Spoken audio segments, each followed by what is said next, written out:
Hello everyone, મજામાં હશો? Stay home, stay safe. બહુ બધા કેસ વધતા જાય છે, એટલે આ વસ્તુ કહેવું પડે છે કે જરૂર વગર બહાર ન નીકળતા, ઘરે રહ્યો અને અમે જે કંઈ મટીરિયલ મોકલીએ છીએ એ ભણતા રહ્યો. આપણે આર્થિક પ્રવૃત્તિ અને બિન આર્થિક પ્રવૃત્તિ બહુ ડિટેલમાં બહુ સરસ રીતે સમજી લીધું. તમે પણ લખી લીધું હશે અને બહુ સહેલામાં સહેલો તફાવત હતો, તમને આવડી પણ ગયો હશે. હવે એ જ ચેપ્ટરમાં આપણે અભ્યાસ આગળ વધારીએ તો હવે આપણે શીખવાનું છે એકમલક્ષી અર્થશાસ્ત્ર અને સમગ્રલક્ષી અર્થશાસ્ત્ર. અર્થશાસ્ત્ર એટલે શું એ આખું કન્સેપ્ટ આપણે ક્લિયર થઈ ગયું. આર્થિક પ્રવૃત્તિ અને બિન આર્થિક પ્રવૃત્તિ એટલે અર્થતંત્રમાં થતી કઈ કઈ પ્રવૃત્તિઓ છે એ કન્સેપ્ટ પણ ક્લિયર થઈ ગયું. હવે આપણે અર્થશાસ્ત્રને બે સ્વરૂપમાં ભણવાના છે. એક છે એકમલક્ષી અર્થશાસ્ત્ર અને બીજું છે સમગ્રલક્ષી અર્થશાસ્ત્ર. બંનેને મેં અહીંયા તફાવતની રીતે જ આપણે મુદ્દા સાથે સાથે લખતા જઈએ અને બંનેનો કન્સેપ્ટ પણ ક્લિયર થતો જઈએ એ રીતે સમજાવતી જાઉં છું. હવે આ નવો જે કોર્સ આવ્યો અને એમાં જે અર્થશાસ્ત્ર આવ્યું છે એમાં આ બે પાર્ટ જ નીકળી ગયા છે, પણ એકમલક્ષી અને સમગ્રલક્ષી બંનેના જે થોડા થોડા ચેપ્ટર આવે છે. એટલે પહેલાંનું અર્થશાસ્ત્ર એવું હતું કે એમાં અર્થશાસ્ત્રના જ બે વિભાગ હતા. પાર્ટ 1 હતો, એમાં એકમલક્ષી અર્થશાસ્ત્ર હતું અને પાર્ટ 2 હતો, એમાં સમગ્રલક્ષી હતું. હવે આખું અર્થશાસ્ત્ર ભેગું છે અને એમાં પાર્ટ નથી, પરંતુ આપણે અહીંયા તફાવત સમજશો એટલે તમે ચેપ્ટરના નામ જોઈને સમજી જશો કે હવેથી અહીંયા સમગ્રલક્ષી શરૂ થાય છે. એટલે એકમલક્ષી કોને કહેવાય અને સમગ્રલક્ષી. એક તો આ એકમ એટલે એના જે નામ છે એમાં જ એના ગુણ આવેલા છે. તો સૌથી પહેલાં તો એકમલક્ષી એટલે કોઈ એક એકમનો અભ્યાસ જેમાં થતો હોય, એટલે એ સીમિત હોય, નાનું હોય, એને એકમલક્ષી કહેવાય. અને સમગ્રલક્ષી એટલે કે આખી સમષ્ટિની વાત આવે, બધાયની વાત આવે. તો અર્થતંત્રના સમગ્ર ક્ષેત્રનો અભ્યાસ થતો હોય તો એ સમગ્રલક્ષી છે. આપણે નાની નાની બાબતોથી જ શરૂ કરીએ અને તફાવતના મુદ્દા પણ બનાવતા જઈએ કે એકમલક્ષીમાં કેટલું ક્ષેત્ર આવે, બહુ સીમિત ક્ષેત્ર આવે, જ્યારે સમગ્રલક્ષી છે એનું ક્ષેત્ર વિશાળ છે. એટલે સૌથી પહેલાં આપણે અહીંયા પણ હું એક નાના નાના મુદ્દા કાઢતી જાઉં છું કે જેથી તમને તફાવત યાદ રાખવામાં કામ આવે. પહેલો તફાવત આપણે ક્ષેત્રની રીતે લઈએ તો કે એકમલક્ષી અર્થતંત્રના કોઈ એક એકમનો અભ્યાસ કરે છે, એનું સીમિત ક્ષેત્ર છે. એટલે અર્થતંત્રના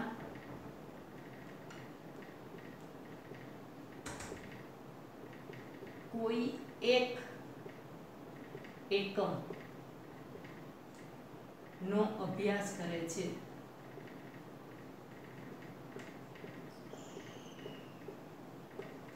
માટે સીમિત ક્ષેત્ર છે. એના અભ્યાસ માટેનું સીમિત ક્ષેત્ર છે. જ્યારે અહીંયા પહેલો મુદ્દો ક્ષેત્રની દ્રષ્ટિએ લઈએ તો અર્થતંત્રના સમગ્ર ક્ષેત્રનો અભ્યાસ કરે છે.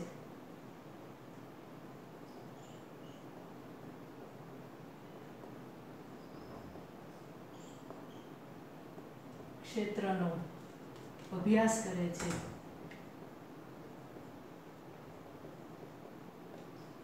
માટે તે વિસ્તૃત ક્ષેત્ર છે.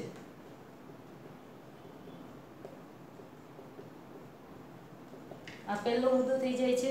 હવે સીમિત ક્ષેત્રનો જ અભ્યાસ કરવાનો છે, અહીંયા વિસ્તૃત ક્ષેત્રનો અભ્યાસ કરવાનો છે. હવે એકમલક્ષી સીમિત ક્ષેત્રમાં કેટલું નાનું આવે છે એનો અર્થ ટિપિકલ જોવો હોય તો શું જોઈએ?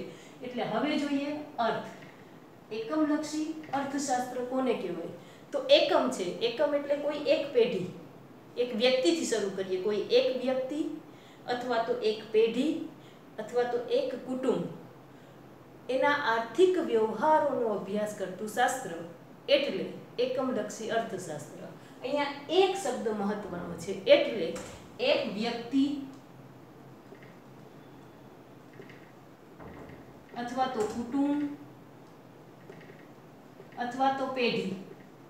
પણ અહીંયા બધું એક આવશે. એક વ્યક્તિ આવે, એક કુટુંબ આવે કે એક પેઢી, એ જે આર્થિક વ્યવહારો કરે છે ના આર્થિક વ્યવહારો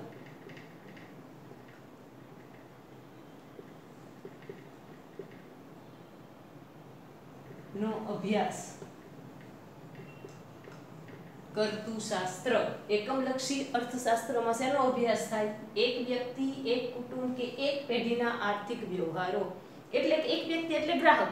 હું બજારમાં વસ્તુ લેવા જાઉં તો વસ્તુની કિંમત બહુ ઊંચી હશે તો હું વસ્તુ થોડી ખરીદીશ, અને જો એ સસ્તી હશે તો હું વસ્તુ વધુ ખરીદીશ. સ્વાભાવિક છે. એટલે એક વ્યક્તિ કેવા નિર્ણયો લે છે, એવી જ રીતે એક આખું કુટુંબ તો વર્ષ દરમિયાન એને કેટલા ઘઉં જોઈએ છે, કેટલી કિંમતમાં એ કુટુંબ કેટલા ઘઉં ખરીદશે, કેટલી કિંમતમાં બીજું કુટુંબ કેટલા ઘઉં ખરીદશે, તો એ કુટુંબનો નિર્ણય છે. અને કોઈ એક પેઢી તો એક ઉત્પાદક પેઢી એટલે કે આખી એક ફેક્ટરી કે એક કારખાનું, એને આપણે પેઢી કહીએ, તો એ અર્થતંત્રમાં પોતાના નિર્ણયો કઈ રીતે લે છે, વસ્તુની કિંમત કઈ રીતે નક્કી કરે છે, કિંમત નિર્ધારણ, એ જ રીતે શ્રમિકોને કઈ રીતે કેટલું વેતન ચૂકવે છે, કેટલું ઉત્પાદન કરે છે, આ બધું એક પેઢીની વાત છે. એટલે એક વ્યક્તિ, એક કુટુંબ કે એક પેઢીના આર્થિક વ્યવહારોનો અભ્યાસ એકમલક્ષી અર્થશાસ્ત્રમાં થાય છે. તો સમગ્રલક્ષીમાં તો સમગ્ર ક્ષેત્ર આવે, આખા દેશના સમગ્ર ક્ષેત્રનો અભ્યાસ થાય. એટલે કે આખા દેશમાં અર્થતંત્રને લગતી કેવી પ્રવૃત્તિઓ થાય છે, તો કે દેશની કુલ વસ્તી એ અર્થશાસ્ત્રના અભ્યાસનો વિષય છે. કુલ વસ્તી, કુલ રાષ્ટ્રીય આવક, કુલ રોજગારી, આ બધો અભ્યાસ અહીંયા થાય છે. એટલે અહીંયા જ્યારે એનો અર્થ જોઈએ ત્યારે દેશની કુલ વસ્તી, કુલ રાષ્ટ્રીય આવક, કુલ રોજગારી, આ શબ્દ યાદ રાખજો, પછી અહીં લખું છું, અને સમગ્ર ભાવ સપાટીનો અભ્યાસ કરતું શાસ્ત્ર. સમગ્રલક્ષી અર્થશાસ્ત્રમાં આ બધા જનો સમાવેશ કરવામાં આવે છે. એટલે દેશની કુલ વસ્તી, રાષ્ટ્રીય આવક, કુલ રોજગારી અને સમગ્ર ભાવ સપાટી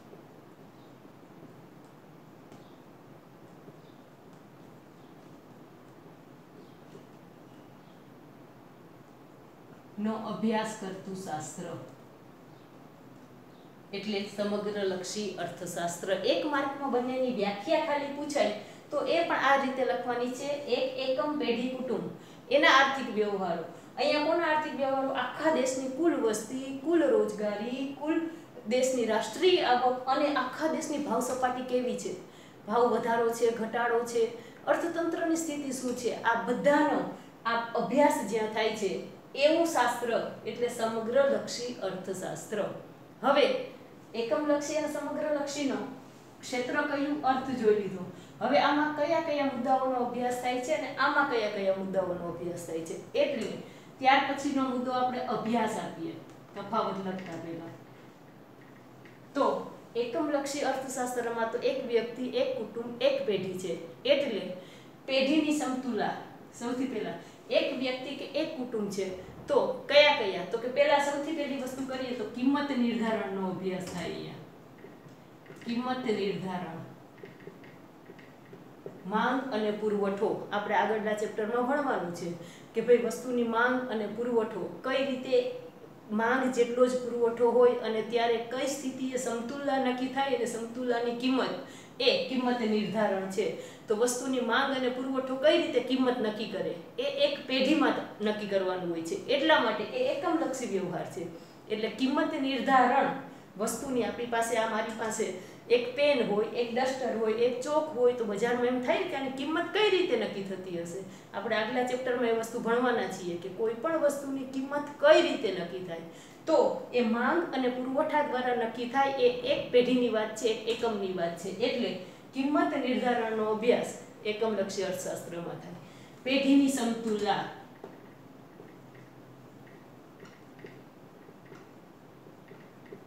કઈ જગ્યાએ ઉત્પાદન નક્કી કરવું. પેઢી કોઈ પણ એક વસ્તુનું ઉત્પાદન કરતું, એક પેનનું ઉત્પાદન કરતી ફેક્ટરી છે તો કેટલી પેનનું ઉત્પાદન કરવું કે બસ હવે વધારાનું ઉત્પાદન નહીં. તો આવી સમતુલા ક્યાં નક્કી થાય છે, કેટલી કિંમતે સમતુલા પ્રાપ્ત કરવી. આ બધી વસ્તુઓ આગળ આપણે ભણવાની જ છે. એટલે કોઈ એક પેઢીની વાત છે કે એને નિશ્ચિત ઉત્પાદન કેટલું કરવું, એમ એની નિશ્ચિત આવક કેટલી, એનો ખર્ચ કેટલો, આ બધાનો અભ્યાસ કરીને એની ઉત્પાદન કેટલું કરવું એ નક્કી કરતી હોય છે. એટલે પેઢીની સમતુલા, કિંમત નિર્ધારણ અને વેતન નિર્ધારણ.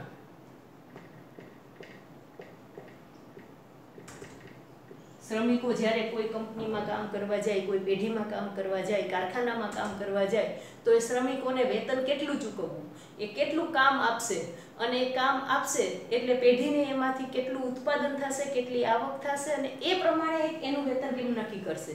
એટલે વેતન નિર્ધારણ, આ બધી જ બાબતો, કિંમત નિર્ધારણ, પેઢીની સમતુલા, વેતન નિર્ધારણ, આ બધું જ જે અભ્યાસ કરવામાં આવે છે, આ બધા જ અભ્યાસો એકમલક્ષી અર્થશાસ્ત્રમાં થાય છે. કિંમત નિર્ધારણનો અભ્યાસ, પેઢીની સમતુલાનો અભ્યાસ, વેતન નિર્ધારણનો અભ્યાસ. તો સમગ્ર લક્ષીમાં શું થાય છે? સમગ્ર લક્ષીમાં કઈ કઈ બાબતનો અભ્યાસ કરવામાં આવે છે? તો એની આ જે એનો અર્થ લખ્યો છે ને, એમાં જ મોટા ભાગના અભ્યાસો એની અંદર સમાવિષ્ટ થઈ જશે. કારણ કે આમાં આપણે લખ્યું છે ને, ભાવ સપાટી, કુલ રોજગારી, રાષ્ટ્રીય આવક, દેશની કુલ વસ્તી. તો આ બધી જ વસ્તુઓનો અભ્યાસ છે કે ભાવ સપાટીનું નિર્ધારણ, દેશમાં ભાવ ખૂબ વધે છે કે ખૂબ ઓછા છે, આનું નિર્ધારણ કઈ રીતે થાય. એટલે સમગ્ર દેશની ભાવ સપાટીનું નિર્ધારણ કેમ થાય છે? સૌથી પહેલા તો એનો અભ્યાસ કરે છે, પછી નાણાંના મૂલ્યનો અભ્યાસ કરે છે.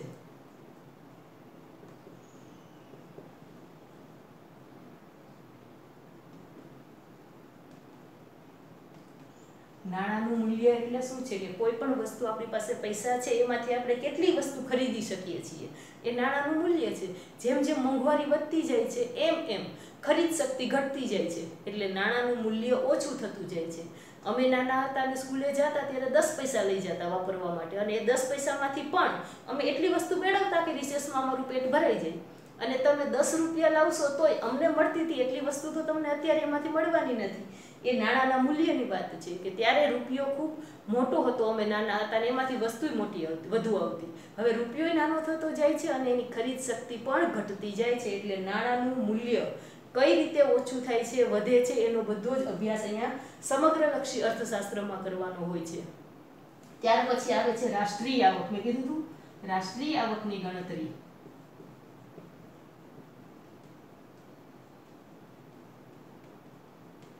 સાથે સાથે દર 10 વર્ષે વસ્તીની ગણતરી થાય. વસ્તીની ગણતરી.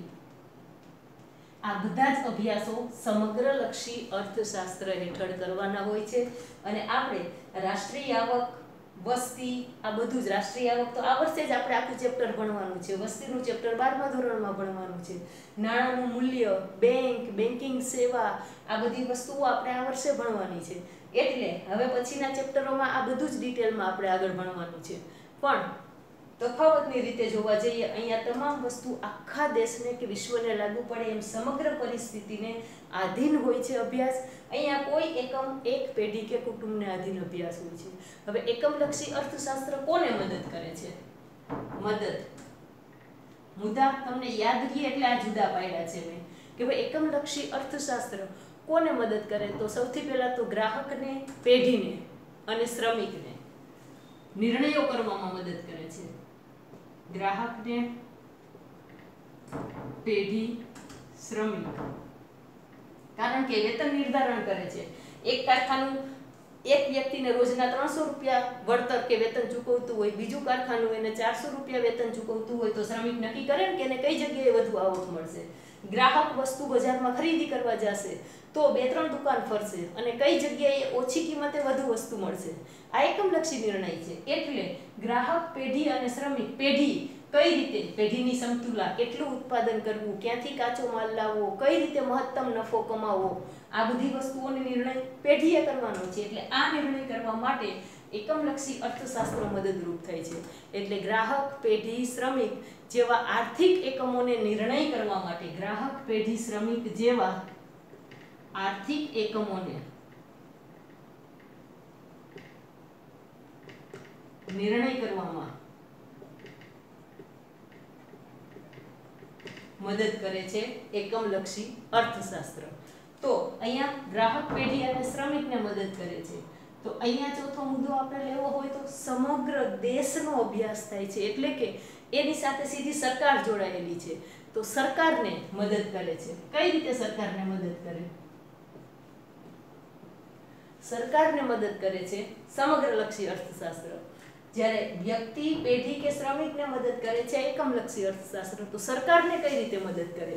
આર્થિક નીતિ ઘડવામાં સૌથી પહેલા તો દેશની અર્થતંત્રની હાલત કેવી છે એ મુજબ સરકાર આર્થિક નીતિ ઘડે. એટલે કે કરવેરા કેમ નાખવા, કેટલા નાખવા, કઈ વસ્તુ ઉપર વધુ કરવેરા, કઈ વસ્તુઓ ઉપર ઓછા કરવેરા, દેશની સ્થિતિને અનુરૂપ સરકાર નિર્ણય લેતા હોય છે. એટલે આર્થિક નીતિ ઘડવામાં મદદરૂપ સરકારને આર્થિક નીતિ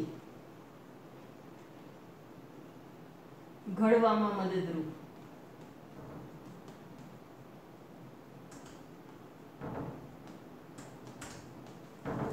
સરકારને આર્થિક નીતિ ઘડવામાં મદદરૂપ થાય છે અને સાથે સાથે આર્થિક સંસ્થાઓને નિર્ણય લેવામાં મદદરૂપ થાય છે. આર્થિક સંસ્થાઓને નિર્ણય લેવામાં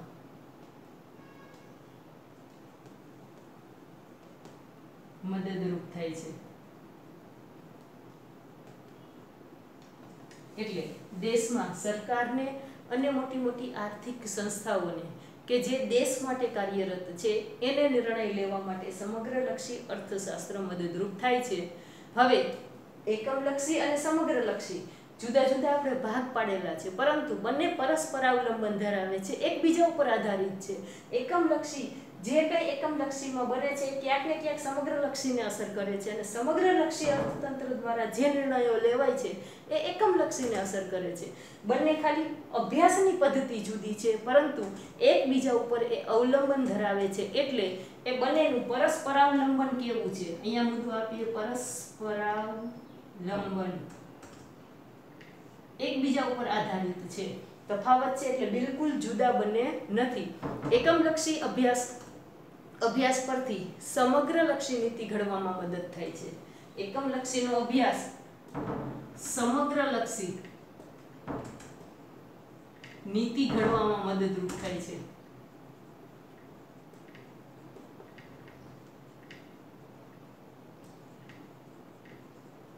એકમલક્ષી અર્થશાસ્ત્ર સમગ્રલક્ષી નીતિ ઘડવામાં મદદરૂપ થાય છે, કારણ કે એક ગ્રાહકની માંગ, એક કુટુંબની માંગ ધીમે ધીમે આખા સમાજની માંગ થાય, પછી આખા ગામની, પછી શહેરની, પછી આખા દેશની થાય.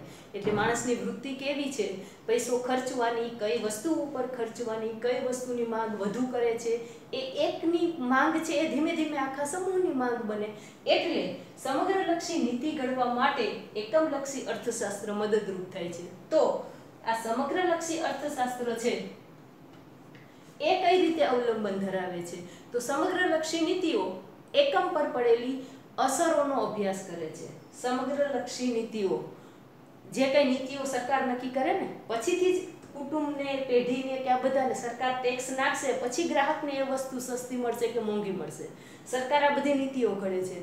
એટલે સમગ્રલક્ષી નીતિની એકમ પર પડેલી અસરો, સમગ્રલક્ષીની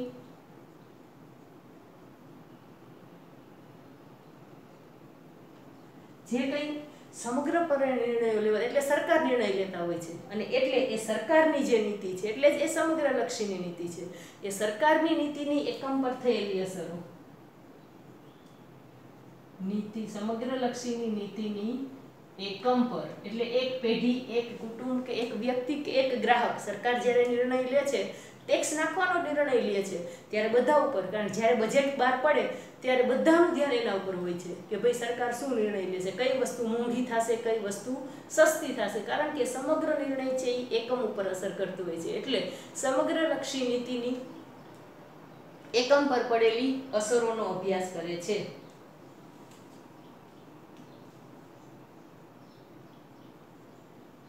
અસરોનો અભ્યાસ કરે છે. એટલે અહીંયા એકમલક્ષી અર્થશાસ્ત્ર અને સમગ્રલક્ષી અર્થશાસ્ત્ર તફાવતના 5 મુદ્દા છે. સેપરેટલી પણ એકમલક્ષી અર્થશાસ્ત્ર એટલે શું, અથવા તો સમગ્રલક્ષી અર્થશાસ્ત્ર એટલે શું, એમાં કોનો અભ્યાસ થાય છે, કોના માટે મદદરૂપ છે, એનું એકમલક્ષી ઉપરનું કેટલું અવલંબન છે, એ રીતે પણ પૂછાય. પણ ઇન શોર્ટ આપણી પાસે કન્સેપ્ટ ક્લિયર હોવો જોઈએ.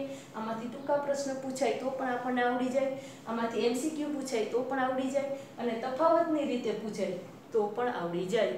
એટલે આજે આ તફાવત બરાબર યાદ રાખવાનો છે, લખી લેવાનો છે અને આવડી જાય પછી ઘરના કોઈ સભ્ય પાસે એક વખત બોલી જવાનું છે અથવા તો ખુદની જ ખુદે ટેસ્ટ લેવાની હોય કે ભાઈ મને કેટલું આવડેલું છે, આવડી ગયું છે. તો આર્થિક આપણે જે આગળ વિડીયો બનાવી લીધો એમાં કે દેશમાં આર્થિક પ્રવૃત્તિ બિન આર્થિક પ્રવૃત્તિ એનો તફાવત લખો, એકમલક્ષી અર્થશાસ્ત્ર સમગ્રલક્ષી અર્થશાસ્ત્ર એનો તફાવત લખો, તો તમે જાતે તમારી પણ ટેસ્ટ લઈ શકો.